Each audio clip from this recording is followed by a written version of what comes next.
So let me just outline a few of these arguments. One would be the contingency argument for God's existence. And this argument basically goes like this. Premise one, that everything that exists has an explanation of its existence, either in the necessity of its own nature or else in some external cause.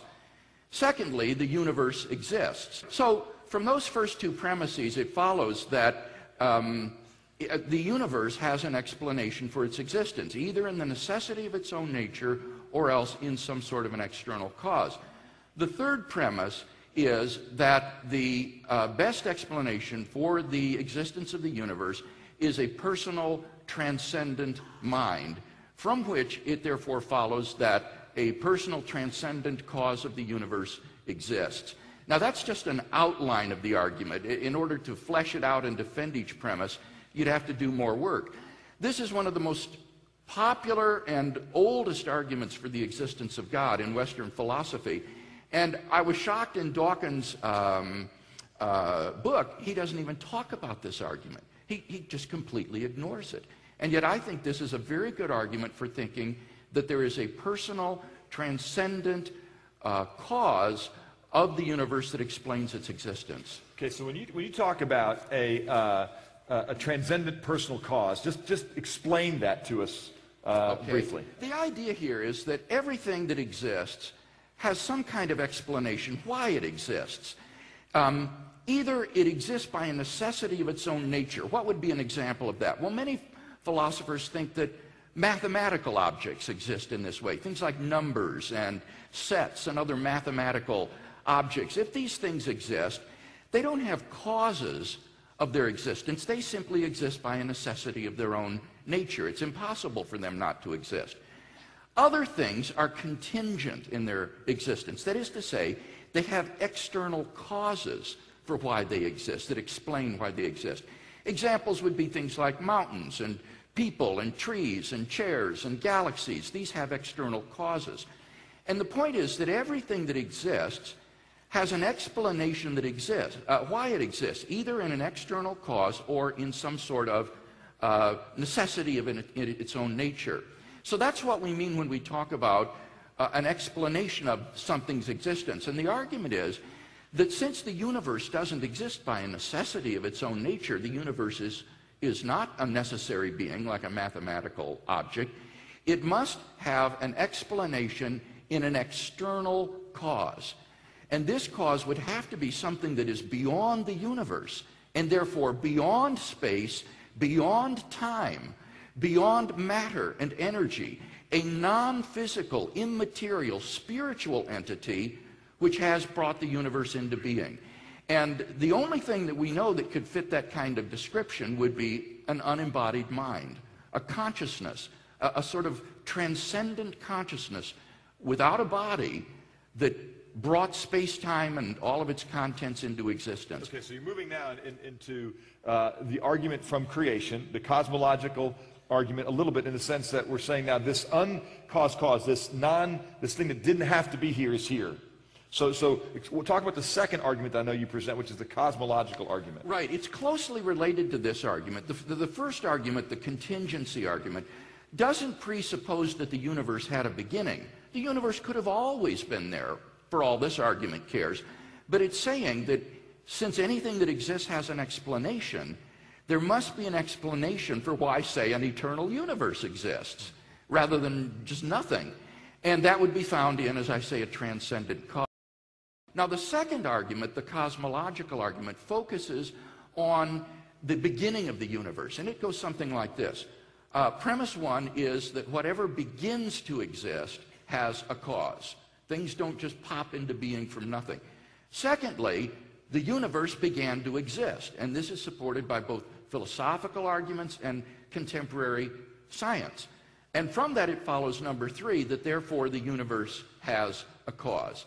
And again, this leads then to a transcendent being beyond space, beyond time, beyond matter and energy, who has brought the universe into being. And this is why, I guess, the recent discussions about the beginning of the universe, even the idea of a Big Bang, okay, it was such a big deal because it did say that this universe that's here has not been eternal. It does have a beginning. This is the remarkable thing about what happened during the 20th century. As a result of Einstein's general theory of relativity and its application to the universe as a whole, scientists discovered that the universe is not infinite in the past. It is not eternal going back in time.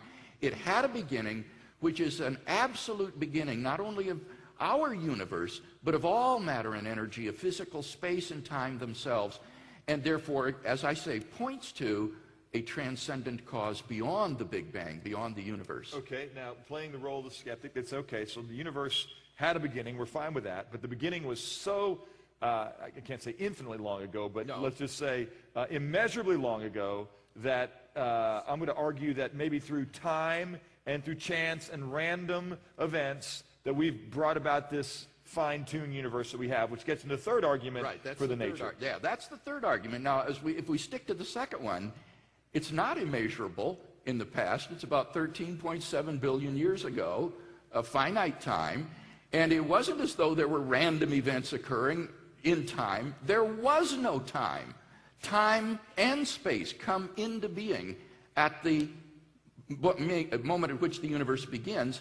There were no events prior to the Big Bang. It represents the absolute origin of space, time, matter, and energy. So that skeptic's gambit just doesn't work. It contradicts the theory, the model. Great. And so just to clarify, when you even talk about the 13.7 billion years ago, you're not even talking there about Genesis 1. You're talking about if you go back and you lay normal physical properties and normal processes, and we work that through history, it would look like it's 13.7 billion years ago. That's absolutely correct, Todd.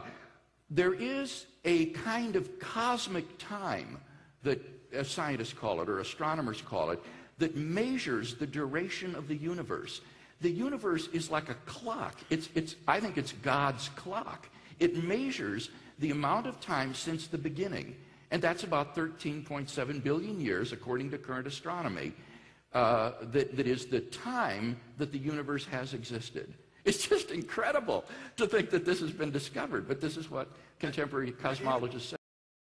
Well, the third argument is an argument for design based upon the fine-tuning of the universe for life.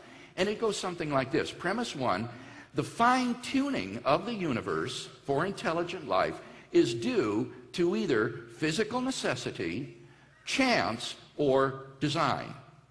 Second premise is it is not due to physical necessity or to chance, from which it follows logically, three, therefore, it is due to design. So explain number two. In other words, the universe doesn't have to be beautiful and ordered. Was that what that number two is? That's correct. What scientists have discovered is that from the very moment of the Big Bang, the universe was fine-tuned with literally an incomprehensible precision and delicacy for the existence of intelligent life, such that if these constants or quantities had been altered by less than a hair's breadth, life would have been impossible, and there would be no life of any sort throughout the entire cosmos. And the question is, how do you best explain this appearance of design? Well, physical necessity would say the universe has to be that way. It must be finely tuned. But that is extraordinarily implausible because you see these finely tuned constants and quantities that we're talking about are independent of the laws of nature. They are not determined by nature's laws. They're just arbitrarily put in at the beginning, inexplicably. So they're not physically necessary. Now somebody might say, well, it's just due to chance. It's just a lucky accident. But the problem with that alternative is that it has no appreciation of the fantastic odds that we're talking about here. For example, if the subatomic weak force had been altered by as little as 1 part out of 10 to the 100th power, that's 10 followed by 100 zeros, the universe would not have been life-permitting. And there are a dozen or more of these kinds of constants and quantities, all of which have to fall into this exquisitely narrow range of life-permitting values in order for the universe to be life-permitting. So that the idea that this happened just by chance is just infinitesimally probable. In fact, I think non-believing statisticians and philosophers have said there hasn't been enough time in that 13.7 billion years for that type of chance to bring about the kind of order that we're seeing. Right. I mean, to give you an idea of the numbers we're talking about, there have been only around 10 to the 17th power seconds in the history of the universe. And now we're talking about odds like 1 out of 10 to the 100th power. And this is just one parameter, and there are, as I say, many of them. So in this conversation, the argument from order is what you think is one of the strongest arguments for the existence of an intelligent designer of some Yes, kind. and it's not just I who think this. This is something that has become really all the rage in current cosmology, the subject of the fine-tuning of the universe. And scientists are baffled by this, and those who want to resist design as the best explanation are frankly adopting fantastic metaphysical hypotheses to avoid this. Well, one of the things I've come to is they say, okay, our universe isn't old enough to explain this, so they go to the multi-universe theory. Exactly. And explain the multi-universe theory very quickly. Okay, the idea here is basically this. If the odds are too small that in one throw of the dice you would get a certain result, then what you postulate is many throws of the dice. The more times you throw the dice, the better your odds of getting a certain result. So, the idea is that in order for our universe to be explained by chance alone, what you do is you postulate an infinite number of other parallel universes, which are undetectable to us. We have no knowledge of them, no way of detecting them, but they are randomly ordered. All of the values of the constants and quantities appear somewhere in this world ensemble of universes. And so, by chance alone, somewhere in the world ensemble, a finely tuned universe like ours would exist. And I think it is a compliment to the power of this design argument that otherwise sober scientists would resort to metaphysical hypotheses of this sort simply in order to avoid a divine design. The moral argument for God's existence goes basically like this. Premise one, if God does not exist, then objective moral values and duties do not exist. If there isn't a God as your absolute standard, then everything becomes socio-culturally relative. Moral values are just ingrained patterns of behavior that have evolved through biological and social evolution. So if God does not exist, objective moral values and duties do not exist. Premise two, objective moral values and duties do exist. Some things are really wrong. Rape, torture of a little child, molestation, hatred, cruelty are really wrong. Similarly, love, generosity, self-sacrifice are really good. And from these two premises, it follows, number three, that therefore God exists. If objective moral values and duties cannot exist without God, and objective moral values and duties do exist, as is evident in our moral experience, then it follows necessarily that God exists. Yeah.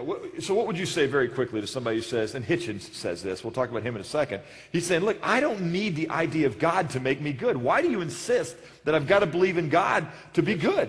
Okay, this is a very widespread confusion that you will encounter every time you share this argument. The argument is not that belief in God is necessary for morality. The argument is that God is necessary for morality. The existence of objective moral values and duties doesn't depend upon your belief in them. They exist independently if they exist. The argument is that God is necessary as a foundation for objective moral values and duties. But if God exists, and there are objective moral values and duties, then they exist independently of whether you believe in them or not. In particular, they exist for the atheist because they don't depend on whether the atheist believes in God or not. These are objective realities. So the argument is not that atheists are bad people or that they can't live good and decent lives or that in order to live a good life you have to believe in God. That's not the argument. The argument is that in order for objective, mind-independent moral values and duties to exist, you have to have a foundation in God. And isn't that where the discussion goes? If you reject the idea of God, and we therefore reject, even though I say there are some, I don't need God to be moral, But the question then becomes, well, what is moral? And I might have a list that doesn't match up with yours. If we reject this foundation for morality, and the foundation is just what I in my gut think is right, because there are those that would say that, for instance, sexual morality is part of what you, because you have a foundation of theology and God, believe. But I'm telling you, that's repressive, it's puritanical, and it's unnecessary. And so I still have a morality. My morality is different than yours because my base is different. Well, see, that person is affirming the first premise, that if God does not exist, then objective moral values don't exist. It's person relative. You have your code, I have my code. What he's really denying is the second premise, that objective moral values exist. He says they're person relative or person dependent. But notice when he says, that's repressive, that's intolerant, that's wrong, he's affirming the objectivity of those moral values, tolerance, open-mindedness, fair play, so that it's very, very difficult to deny the objectivity of moral values and duties, because those who typically do so affirm the moral values of tolerance, open-mindedness, and so forth.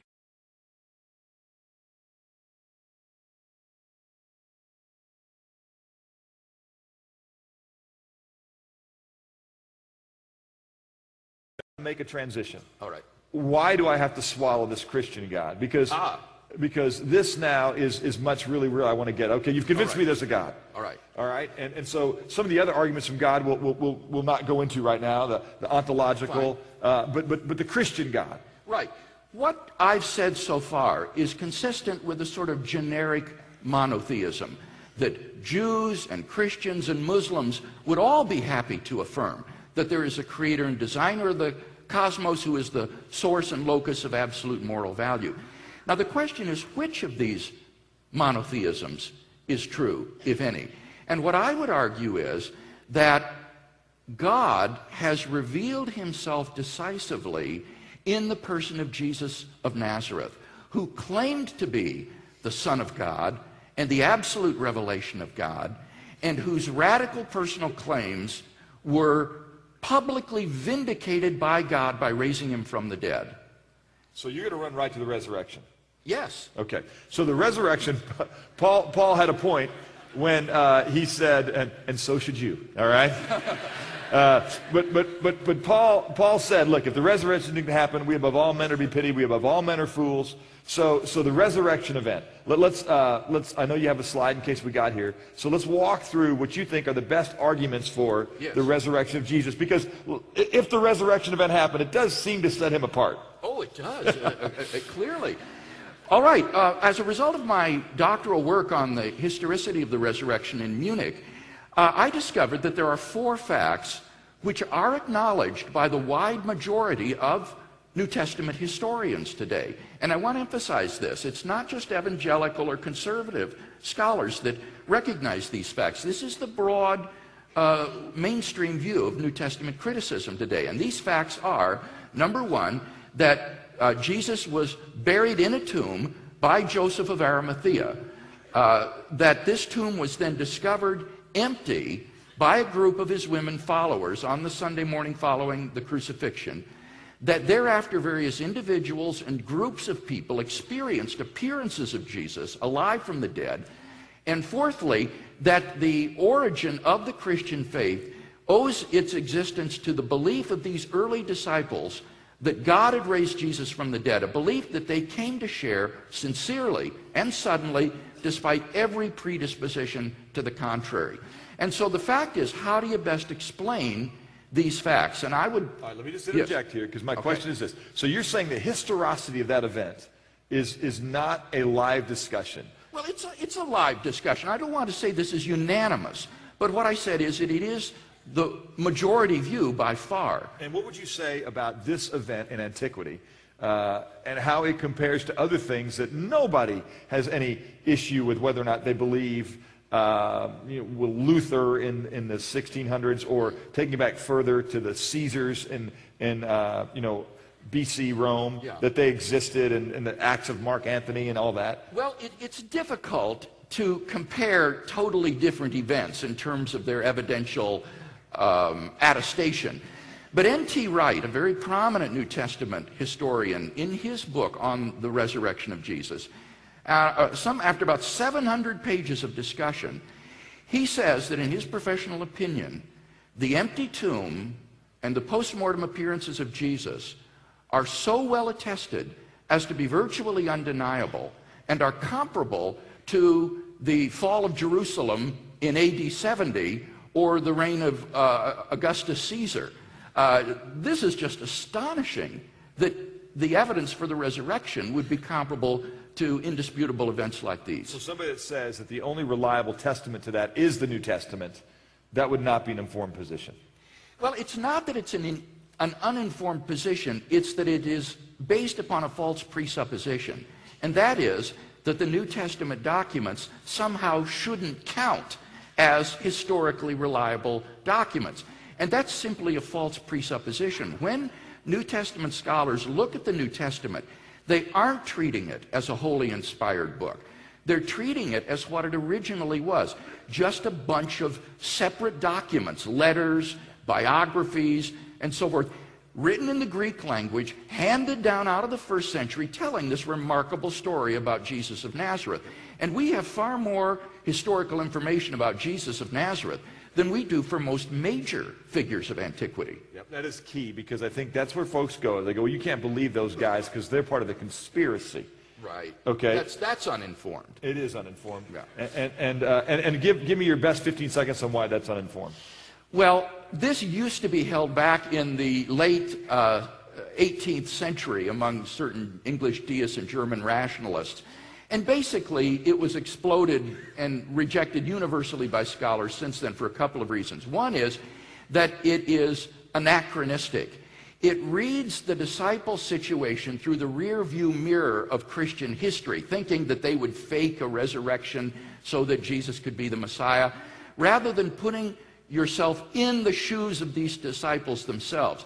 When you do that and look at what they faced from a perspective of a first century Jew, the crucifixion was a disaster for these men because Messiah was supposed to throw off the enemies of Israel and establish David's throne in Jerusalem, not be humiliatingly executed by his enemies. Moreover, there was no connection between being the Messiah and being raised from the dead. The resurrection was a Jewish hope that would take place at the end of the world, not of an isolated individual in history. So the idea of a conspiracy is simply a failure to understand the mentality of a first century Palestinian Jew. That would be one problem. The other problem is that there's no doubting, when you read the New Testament, the sincerity of these men and women. They were ready to die for the truth. And did. And many of them did die. Yeah. And so you cannot say that this was the result of some sort of a deliberate hoax or conspiracy. There's no doubt when you read the pages of the New Testament, these people really believed this message. So go forward, and the best explanation for the reason that these guys really believed it is because... Right.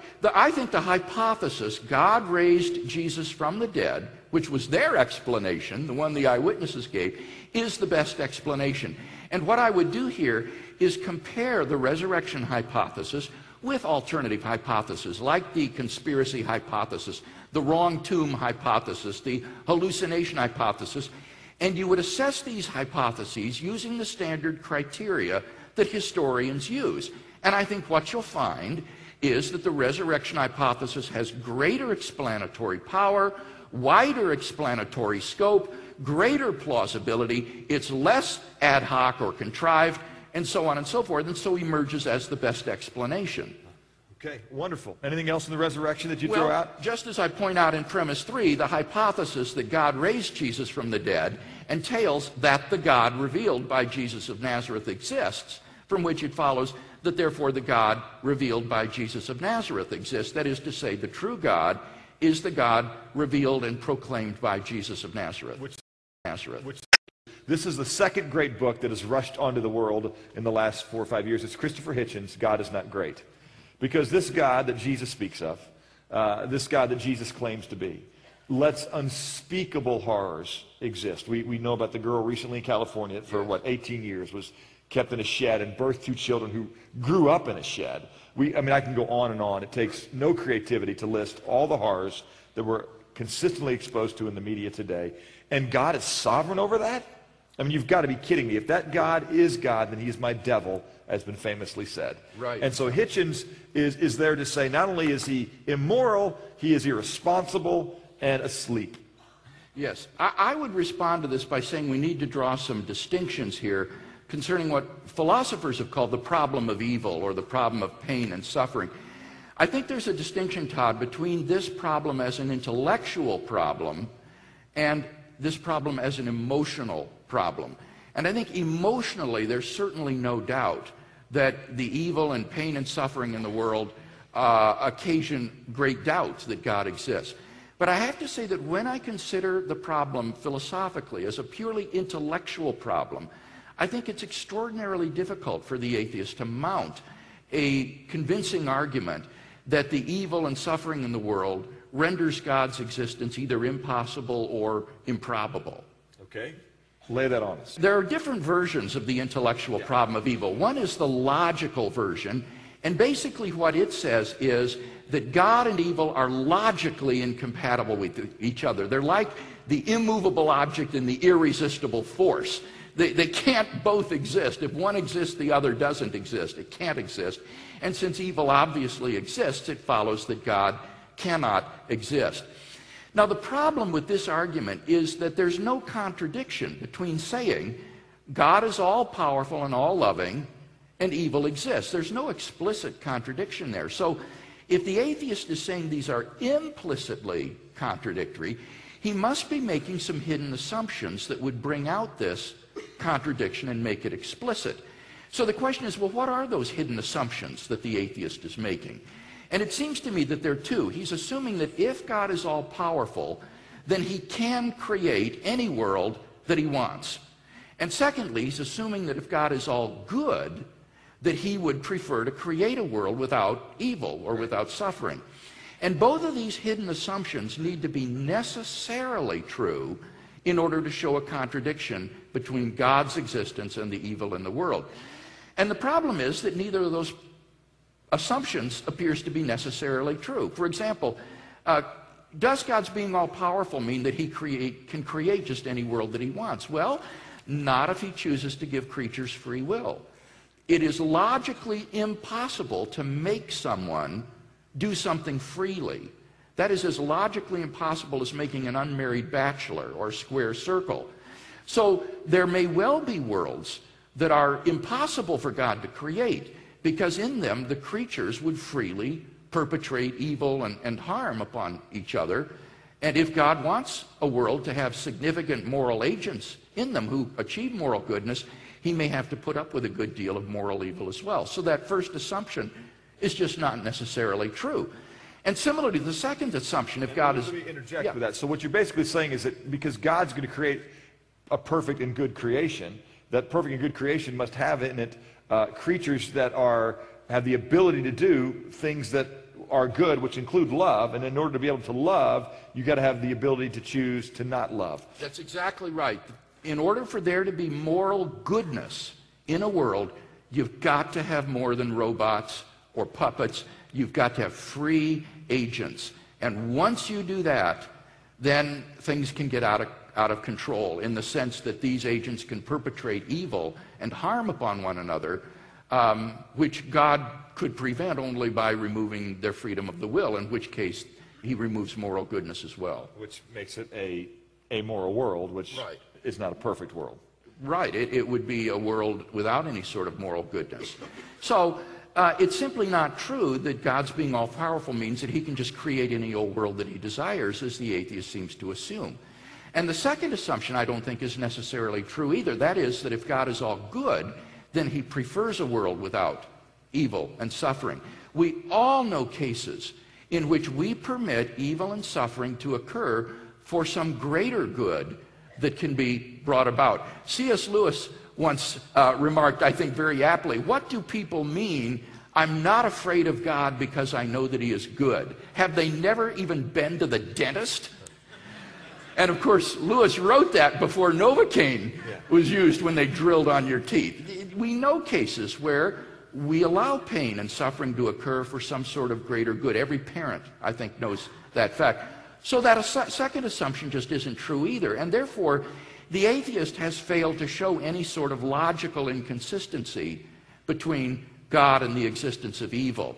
In fact, we can actually show that these are consistent by adding a third proposition, which I think is on the screen. Namely, God could not have created a world which had as much good as the actual world, but with less evil, and God has morally sufficient reasons for permitting the evil that exists. As long as that's even possible, it proves that God and evil are logically consistent. And therefore, I'm very happy to be able to tell folks this morning that this logical version of the problem of evil is widely, almost unanimously regarded today as resolved. Even by atheist philosophers, they don't press this problem anymore because they've recognized that it's just impossible for the atheist to prove it's impossible for God and evil to coexist, and it's very easy for the theist to offer an explanation or an account of how they might be coexistent. In fact, when I was with you in downtown Dallas, when you discussed this with Christopher Hitchens, and while Hitchens was winsome and hilarious and gave lots of anecdotal stories, at the end of the day, he could not argue against the existence of God and even acknowledged what about the Christian solution to evil. Yes, that was one thing that was surprising about Hitchens, wasn't it? Was that he had the honesty to admit that, yes, at the end of the day, this argument really doesn't go through. What it has, again, is simply emotional force. Yes. But you see, as a philosopher, I'm called upon not to say how I feel about something, but what I think about it. And when you think about it... That's what men get in trouble with their wives, right well, there. You're granted, but you realize we're not that. dealing Can I with tell my wives. wife I'm a philosopher? I'm not supposed to feel. Let me explain to you what you don't understand. I've tried that. That doesn't work well. My wife has learned to argue logically with me. Oh, goodness. All right, so, yeah, Hitchens, I think he said that, look, the Christian argument for evil is cogent, it's coherent, if it was true. And then I think, I love the way you summarized that discussion, debate. It wasn't a debate because he didn't come prepared. Do you remember what you said to him at the end of that? Well, I think I do. What do you remember? I think what you did is you basically said, Christopher, and I think you were going to be together with him shortly after that. Right. We had a debate scheduled at Biola University just 2 weeks after this panel discussion in Dallas. Right. And so you said to him... I said, after summarizing the arguments and his failure to refute them, he was seated to my left, and I turned to him and I said, so I hope, Mr. Hitchens, that when we meet in 2 weeks at Biola University, you have done substantially more study on these arguments so that you can discuss them in a more significant way. Yeah, you basically undressed him.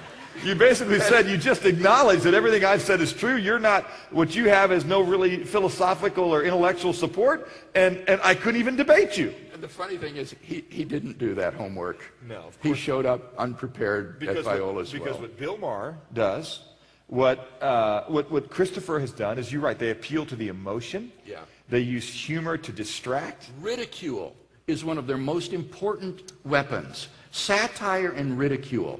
And that will persuade people in a way that often argument will not. Right. Because people, unfortunately, so often don't think logically. They don't know how to think logically. That's why I love that song that Sasha sung about what if you go deeper than your simple-minded friends and begin to poke holes in the logic. Yeah. You suddenly discover that all of this atheist rhetoric is just that. It's mere rhetoric and emotional appeals. Yeah. Which, boy, it sure helps me sleep well until I'm honest. I mean, it allows me in the public square, but laying in bed at night, I think the simple-mindedness pierces our hearts, and that's God reaching out, drawing you back, saying, hey, consider me, away from the humor and away from the ridicule and away from